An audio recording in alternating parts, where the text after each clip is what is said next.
Hi friends, Assalamu alaikum. Welcome to my channel. ഇന്ന് നമുക്കൊരു puffs പോളയുടെ recipe നോക്കിയാലോ. ഇപ്പോൾ നോമ്പൊക്കെ അല്ലേ, നോമ്പിനൊക്കെ ഉണ്ടാക്കാൻ പറ്റിയ ഒരു അടിപൊളി സ്നാക്കിൻ്റെ റെസിപ്പിയാണ് കേട്ടോ ഇത്.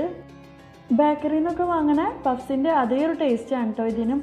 അപ്പോൾ നമുക്ക് ഇത് എങ്ങനെ ഉണ്ടാക്കാൻ നോക്കാം. അതിന് വേണ്ടിയിട്ട് ഞാനൊരു 6 എഗ്ഗ് എടുത്തിട്ടുണ്ട്. ഇത് നല്ലോണം ഒന്ന് കഴുകിയിട്ട് ബോയിൽ ചെയ്യാണ്ടിരിക്കുകയാണ്. ഞാനിപ്പോൾ 2 എണ്ണം ചെയ്യുന്നതുകൊണ്ടാണ് കേട്ടോ 6 എണ്ണം എടുത്തേക്കുന്നത്. നിങ്ങൾക്ക് വേണ്ടെങ്കിൽ 3 എഗ്ഗ് എടുത്താൽ മതി കേട്ടോ.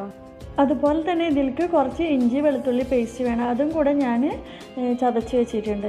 പിന്നെ ഞാൻ ഇതിലേക്ക് എടുത്തിട്ടുള്ള ഒരു 5 ഒനിയനാണ്. ഇതുപോലെ നല്ലോണം ഒന്ന് ക്ലീൻ ചെയ്തിട്ട് ഇതുപോലെ നൈസായിട്ടൊന്ന് കട്ട് ചെയ്തെടുക്കാം.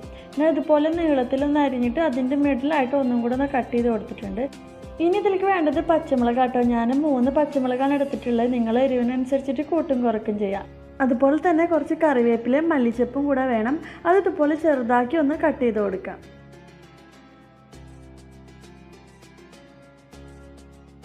ഇനി നമുക്കിതിനുള്ള മസാല തയ്യാറാക്കാം. അതിന് വേണ്ടിയിട്ട് ഞാനൊരു പാൻ വെച്ചിട്ടുണ്ട്. അതിലേക്ക് കുറച്ച് വെളിച്ചെണ്ണ ഒഴിച്ചു കൊടുക്കാം.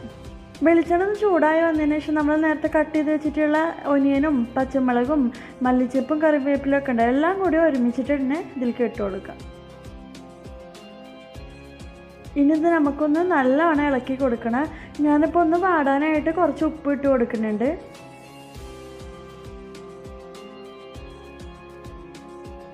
ഇതിലേക്ക് ഇനി 1 ടേബിൾ സ്പൂൺ ജിഞ്ചർ ഗാർലിക് പേസ്റ്റാണ് ഇട്ട് കൊടുക്കുന്നത്. എന്നിട്ട് ഇതിൻ്റെ പച്ചമണമൊക്കെ ഒന്ന് മാറുന്നത് വരെ ഇളക്കി കൊടുക്കാം.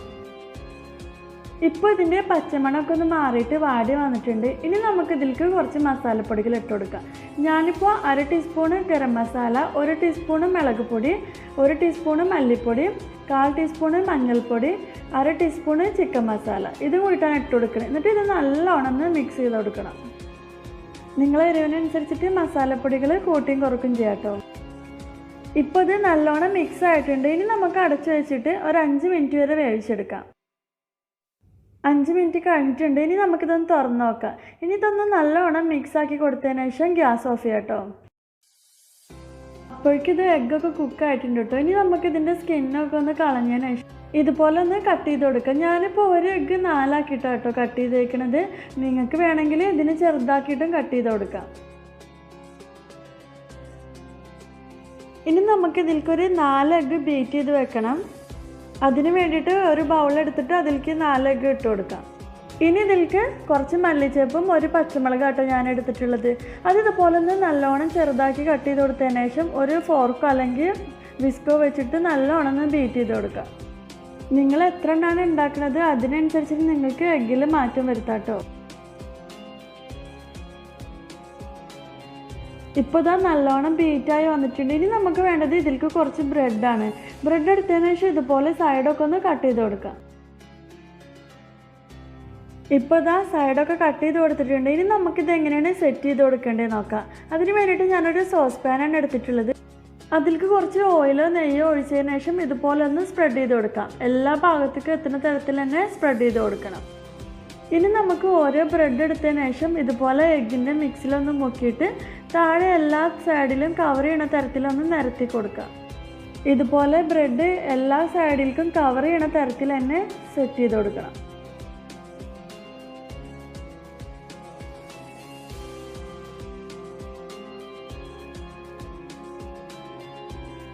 ഇപ്പോൾ ഇതാ സെറ്റ് ചെയ്ത് വെച്ചിട്ടുണ്ട്. ഇനി നമ്മൾ നേരത്തെ ഉണ്ടാക്കി വെച്ചിട്ടുള്ള ആ മസാല ഉണ്ടല്ലോ, അത് ഈ ബ്രെഡിൻ്റെ മുകളിലൊന്ന് ഫില്ല് ചെയ്ത് കൊടുക്കാം.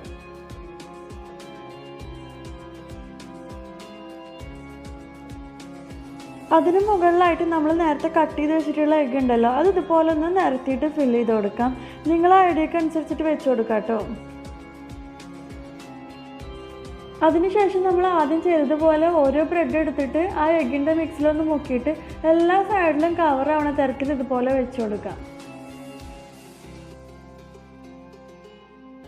ഇനി എങ്ങനെയാണ് ഇത് കുക്ക് ചെയ്യേണ്ടതെന്ന് നോക്കാം. അതിന് വേണ്ടിയിട്ട് ഞാൻ ഇതുപോലെ ഒരു ഫ്രൈ പാൻ എടുത്തിട്ടുണ്ട്. അതിൻ്റെ മുകളിലായിട്ട് ആ ഫില്ല് ചെയ്ത് വെച്ചിട്ടുള്ള പാത്രം വെച്ച് കൊടുക്കാം. അതിനുശേഷം ഈ എഗ്ഗിൻ്റെ ബാക്കി വരുന്ന മിക്സ് ഉണ്ടല്ലോ, അതിൽ നിന്ന് കുറച്ചെടുത്തിട്ട് ഇതിൻ്റെ മേലെ ഇതുപോലെ ഒന്ന് ഒഴിച്ചു കൊടുക്കാം. ഇനി ഇത് അടച്ചു വെച്ചിട്ട് ഒരു 30 മിനിറ്റ് വരെ കുക്ക് ചെയ്തെടുക്കാം. ഇപ്പോൾ ഇതാ ഒരു 30 മിനിറ്റ് ആയിട്ടുണ്ട്. ഇനി നമുക്കിതൊന്ന് തുറന്നിട്ട് ഇതിൻ്റെ സൈഡൊക്കെ ഒന്ന് ഒരു കത്തി എങ്ങാനും ഉപയോഗിച്ചിട്ട് ഇതുപോലെ ഒന്ന് ഇളക്കി കൊടുക്കാം. ഇനി നമുക്കിതൊരു ഫ്രൈ പാനിലേക്ക് തിരിച്ചിട്ട് കൊടുക്കാം. നിർബന്ധമൊന്നുമില്ല, വേണമെന്നുള്ളവർ ചെയ്താൽ മതി. അതിന് വേണ്ടിയിട്ടൊരു ഫ്രൈ പാനിൽ ഞാൻ ഇതുപോലെ ഒന്ന് ഓയിൽ സ്പ്രെഡ് ചെയ്ത് കൊടുത്തിട്ടുണ്ട്. അതിന് മുകളിലായിട്ട് ആ പാൻ വെച്ചിട്ട് ഇതുപോലെ ഒന്ന് മറിച്ചിട്ട് കൊടുക്കാം. ഇപ്പോൾ കണ്ടില്ലേ, അടിയൊന്നും കരിഞ്ഞു പോവാതെ നല്ല രീതിയിൽ തന്നെ നമുക്ക് കിട്ടിയിട്ടുണ്ട്. ഇനി ഇതൊന്ന് അടച്ച് വെച്ചിട്ട് ഒരു 3-4 മിനിറ്റ് ഇതുപോലെ ഒന്ന് കുക്ക് ചെയ്ത് കൊടുക്കാം. ഇപ്പോൾ ഇതാ പഫ് പോള റെഡി ആയിട്ടുണ്ട് കേട്ടോ. നല്ല ടേസ്റ്റ് ആയിട്ടുള്ളൊരു പോളയാണ്. അപ്പോൾ എല്ലാവരും ഒന്ന് ട്രൈ ചെയ്ത് നോക്കാം. അതുപോലെ തന്നെ നിങ്ങൾക്ക് വീഡിയോ ഇഷ്ടമാവുകയാണെങ്കിൽ ലൈക്ക് ചെയ്യുക, ഷെയർ ചെയ്യുക. നിങ്ങൾ ഈ ചാനൽ ആദ്യമായിട്ട് കാണുന്നവരാണെങ്കിൽ സബ്സ്ക്രൈബ് ചെയ്യുക. താങ്ക്